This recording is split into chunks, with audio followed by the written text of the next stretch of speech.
and we all just normalize women having bulges sometimes.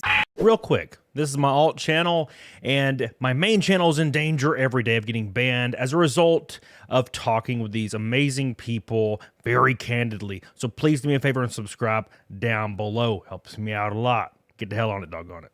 Oh, let me bring my Dylan Mulvaney. Oh, look how beautiful. Look Hold how on, beautiful and stunning. God, every article, Gundam, every article. And you know they're engineered just to piss my ass off. Because I'll be scrolling, doom scrolling, and I'll just see the article. And it's like, Dylan Mulvaney stuns at the whatever event. And I'm like, are you shitting me?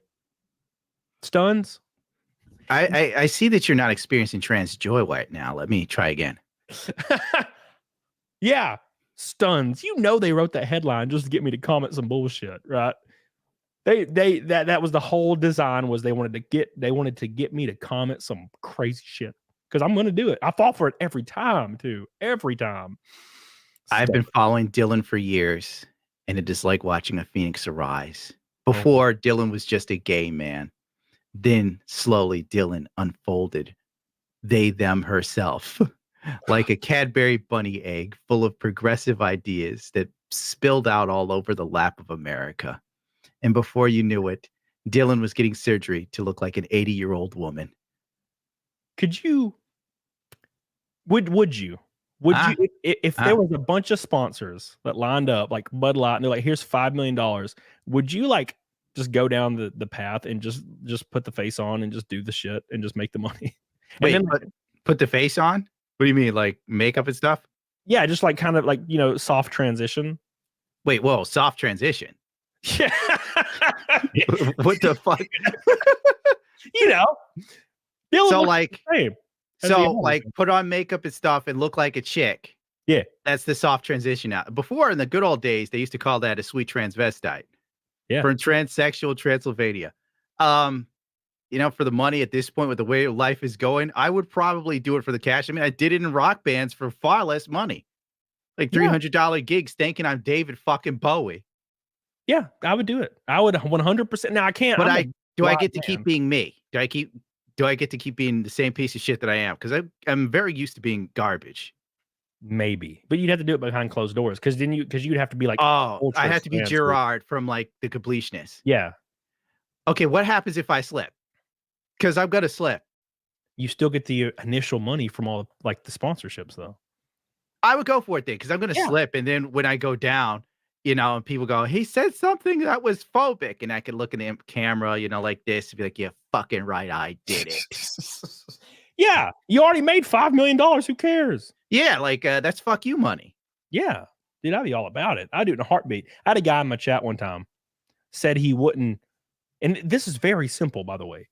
I said jokingly, but it is true, that I would say whatever political statement required to me. Like if a company was like, here's $20 million, all you have to do is say like, you support whatever ideal on stage, and then walk off, and you're done, and you get the money. Yeah. Like, I'm like, frankly, yeah, I'll do it like 100 times. Like, of course. We do, like, I kind of have to do that now with like the shit I have to do just to make a living because of YouTube. It would be a bigger payday. Yeah. And this guy in the chat was like, I would never sell everybody's morals out. And I'm like, bitch, you wouldn't, because it's not, the opportunity's not real. If someone put $20 million in front of your face, you probably suck a dick. I know I would.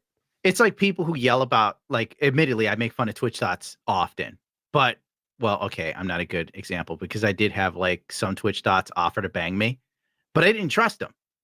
And then there was one that hit me up, and she was hot. She was really hot. I'll admit she was hot. She wears cat ears, so that doesn't really skim it down for you. But she was like, okay, like, we have to release a sex tape. She had this whole fucking marketing plan. And I'm just like, no, I don't think I'm going to do that. No, not but like ass. No, I think most people would make the jump on some of these girls, or $20 million. Like, that's a lot of money, even by today's standards. Yeah, I could ride my entire NASCAR career, because it wouldn't be like the high end shit like Cup Series stuff. It would be ARCA and truck. I could do my entire career easily with $20 million. Just done. That'd be it. Yeah, I guess I could see your point. Like, I would probably be stupid enough. I would probably be 100% stupid enough to waste enough money to do a WSBK team for 1 year, just a race, and look like an asshole at the end of the grid, you know? Yeah. You know, make Johnny Rhea crash and end his career and then become universally hated all over the world or some shit. That Yeah. slow piece of shit killed Johnny Rhea. Oh, wait, my producer isn't here for me to ask. Can I say that? Yes. Okay, fuck it. It's your show.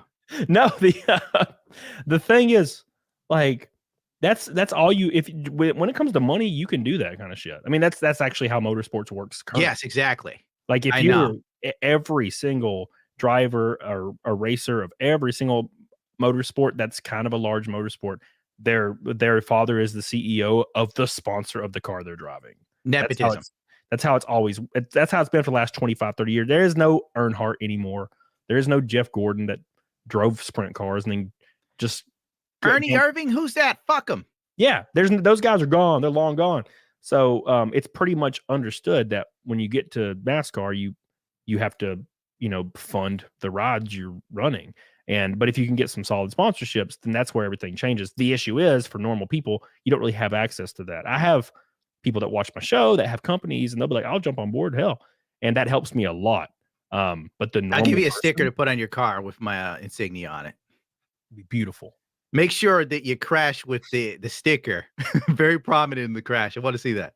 Yeah, just right in the middle of the camera. My all severed fucked head. up and gnarled, and it says something like, "It's a bum fuck." What's this? What is this? Oh, it's something. It's a champion of the LGBTQ movement, which will I give me am more an support. ally. Yeah, I'll get even more support because that's how that works. For some reason, it's like I don't know. When it comes to companies or autosport, you just go there. They generally have a weird rule, right? They like don't be political at all, and like that's kind of how most sports have been for a long time. But now it's don't be political unless it's like super leftism stuff. Then you're fine. For some reason, I don't know how that happened, but at some point that happened. And I remember when in NASCAR some guy had like a Trump car for like a second. And NASCAR banned him like after that one race or something. And they're like, you can't do political statements anymore. But he was making America great again. He was doing it. He was doing great. So they banned it. And then the next race, there was a driver that had a BLM car. And their justification was, well, it's a human rights. It's about human rights, not about political organizations. I'm like, bitch. You can just say that. You could say that always about leftism. Well, it's all about human rights. It's fine. You can always do that. You could always say that. That's silly. It's just yeah. It's really making move to the Philippines look good or Argentina right now. Yeah, you can move. I want to go somewhere and be fucking normal for a change, Yeah, where you can go get a hooker and she's not very expensive, and then you can slap her. The good old American pastime. Yeah, like in the 50s and 60s, when your wife would talk back to you after you just dumped a load in your secretary, and you get home and she's like, "Where you been?" It's 6 o'clock, and you just slap her. You just turn into Frank Sinatra, which I'd love to play a song, but we can't. My way. That's too like mainstream. You got to do something like Mylene Baby. Yeah, she comes in the house. What's wrong with you? Do do do do do do do. Mylene Baby, tall and thin, 5'7" of bones and skin. I told you I was losing the weight, Charles.